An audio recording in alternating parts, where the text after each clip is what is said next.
ሲንጋፖር ዘ ሲቲ ኦፍ ላየንስ እንኳንስ እንዳሁኑ ከትማ ያኔም ከ700 ዓመታት በፊት የስሪቪያው ልዑል ስሟን ሲያወጣላት ለአንበሳ መኖሪያነት አመቺ ባትሆንም ስሟ ግን ታታሪ ስራ ወዳድ ህዝቧንና ቆራጥ መሪዋን ለመግለጽ ከሆነ የሚመጥናት ሆኖ እናገኘዋለን።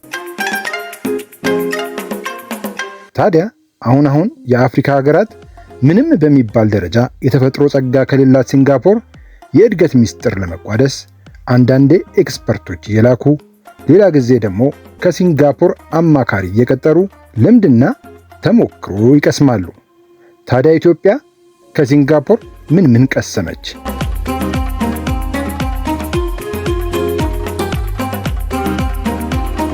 ምንስ ባላይ ያለፈችው? በዚህ ቪዲዮ የምናየው ይሆናል። ተከታተሉ። Do you miss me at all?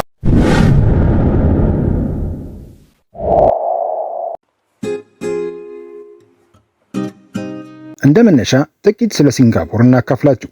ሲንጋፖር እንደ አውሮፓውያን አቆጣጠር በ1299 በሲሪቪያው ልዑል የአሁኑ መጠሪያ የሆነውን ሲንጋፖር ወይም በማላይ ቋንቋ ሲንጋ አንበሳ ሲሆን ፖራ ከተማ ከሚሉት ቃላት ቢያወጣላትም በወቅቱ ልዑሉ አንበሳ ያየ መስሎት እንዳወጣላት ሲነገር የሲንጋፖር እርጥበት አዘል የአየር ጸባይ ለአንበሳ ኑሮ ምቹ ስላልሆነ ምናልባትም ልዑሉ ነብር ይሆናል ያየው ሲሉ የታሪክ አዋቂዎች ይናገራሉ። እንደ አውሮፓውያን አቆጣጠር በ1819 በእንግሊዛዊው ሴር ስታንፎርድ ራፍል በወደብ ከተማነት ነበር የተቋቋመችው። ታዲያ እንግሊዞች ከሁለተኛው የዓለም ጦርነት በኋላ ብዙ ግዛታቸውን ማስተዳደር ስላቃታቸው ሲለቁ ሲንጋፖርንም እንደ አውሮፓውያን አቆጣጠር በ1963 ነፃ ሆና ከማሌዥያ ጋር በፌዴሬሽን ተቀላቀለች።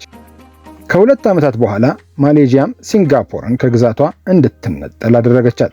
በወቅቱ ከማሌዥያ መነጠሉ ግፊት የመጣው ከሲንጋፖር ሳይሆን ከማሌዥያ ወገን መሆኑ የፈጠረባቸው ቁጭትና ምንም የተፈጥሮ ሀብት ሳይኖራቸው ለመብራትና የመጠጥ ውሃ ሳይቀር በማሌዥያ ጥገኛ የነበሩ ሲንጋፖራውያን ብዙዎች እንደፈሩት የውድቀት ሳይሆን የእድገት ጉዞ እንድትጀምርና አሁን ያለችበት ደረጃ እንድትደርስ አድርጓታል።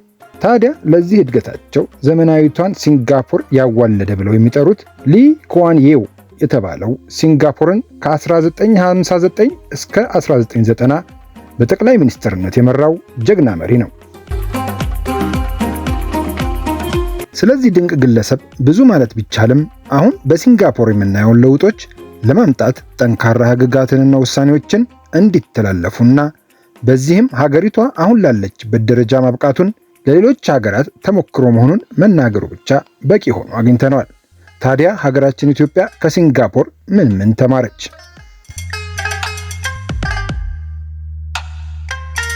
በቀዳሚነት የከተማ ውበት የቱሪስት ፍሰትን ለመጨመር አይነተኛ መሳሪያ በመሆኑ አሁን እየተሰሩ ያሉ ስራዎች ከሲንጋፖር ልምድ ከተወሰደባቸው ውስጥ አንዱ መሆኑን ልብ ይሏል።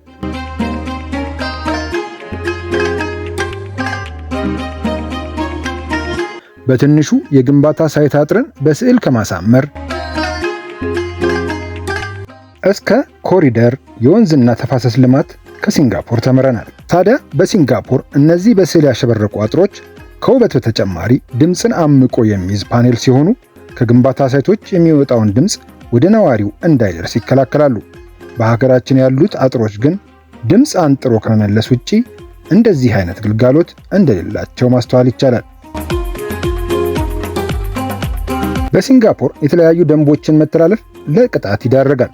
ማስቲካ ይዞ ለሽያጭ ወደ ሀገር ማስገባት 78000 የአሜሪካ ዶላር እና እስከ 2 ዓመት እስር፣ እንዲሁም መንገድ ላይ ማስቲካ መጣል $780 ያስቀጣል። ዛፍ በመኪና መግጨት እስከ $23000 የሚያስቀጣ ሲሆን ገጪው ዛፉን ገጭቶ ካላመለጠ የተወሰነ የቅጣት ማቅለያ ይኖረዋል። Are you a litter bug? That'll be $1,000. I think that's justified. Did you forget to flush? $150 fine. I like this one. እዚህ ላይም በእኛ ሀገር ለዘንባባ መግጨት እስከ 300,000 ብር ቅጣት የሚሉትና ሌሎች ውሳኔዎች ከሲንጋፖር መማራችንን ልናስተውል እንችላለን።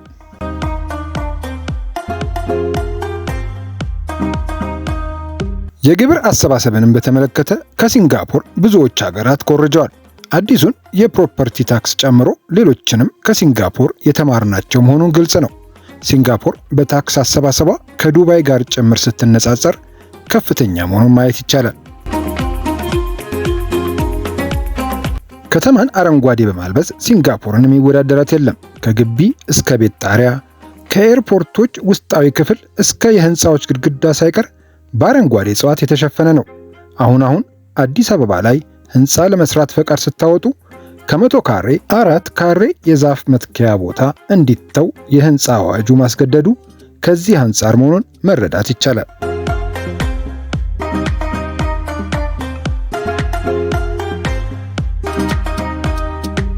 የመኪና ጋዝ ልቀትን መቀነስና የኤሌክትሪክ መኪና መጠቀምን ሲንጋፖር ወደ አስገዳጅነት አድርሰዋለች። በዚህም መሰረት ሲንጋፖር ውስጥ አዲስ መኪና የገዛ ግለሰብ ለ10 ዓመታት ብቻ እንዲነዳው ነው የሚፈቀድለት። ከ10 ዓመታት በኋላ ወደ ሌሎች ሀገራት እንዲሸጥ ይደረጋል።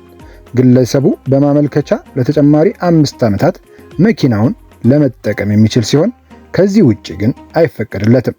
ሲንጋፖር በ2040 የነዳጅ መኪናን ሙሉ ለሙሉ የምትከለክል ሲሆን በቅርብ ዓመታት ውስጥ ደግሞ የትራንስፖርት አገልግሎት ፈቃድ ለነዳጅ መኪናዎች መስጠት ታቆማለች። ታዲያ አዲስ አበባም አሁን ያለውን መኪናዎችን ወደ ኤሌክትሪክ የመቀየር ተግባር የዚህ ነጸብራቅ ነው ማለት ይቻላል።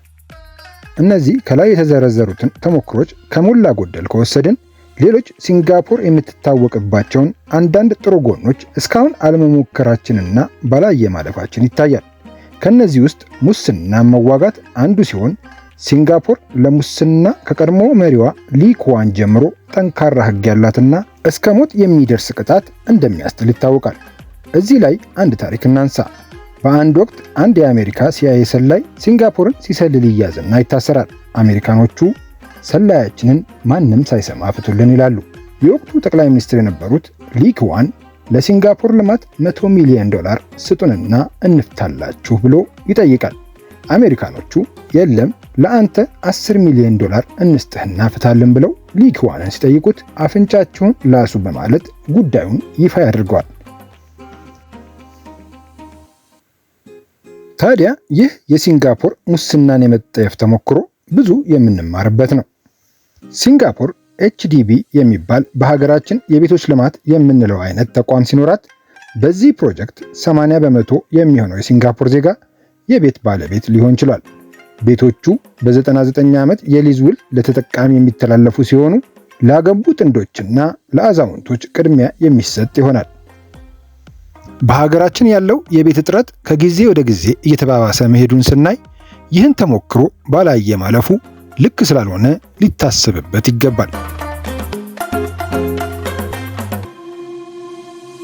የሲንጋፖር ሕዝብ 75% ቻይኒዝ፣ 15% ማሌዥያን፣ 7% ደግሞ ህንድ ሲሆን ቀሪው 3% ሌሎች የሲንጋፖር ዜጋዎች ናቸው። የሲንጋፖር መንግስት የዚህን የዘር ስብጥር ይበልጥ ለማቀራረብ የቤት ልማት ፕሮጀክት ለተጠቃሚ ሲከፋፈሉ በአንድ ህንፃ ላይ ከሁሉም ዘር እንዲኖርና እንዲሰባጠር በማድረግ የሶሻል ሚክስ እንዲፈጠር አድርጓል።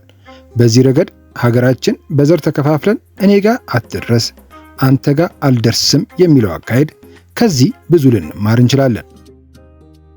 ውድ የቻናላችን ተከታታዮች በቪዲዮ ላይ ያላችሁን አስተያየት አስቀምጡልን። ቪዲዮውን ላይክ፣ ቻናላችንን ሰብስክራይብ ማድረግ እንዳትረሱ እያስታወስኩኝ ተሰናበትኩኝ።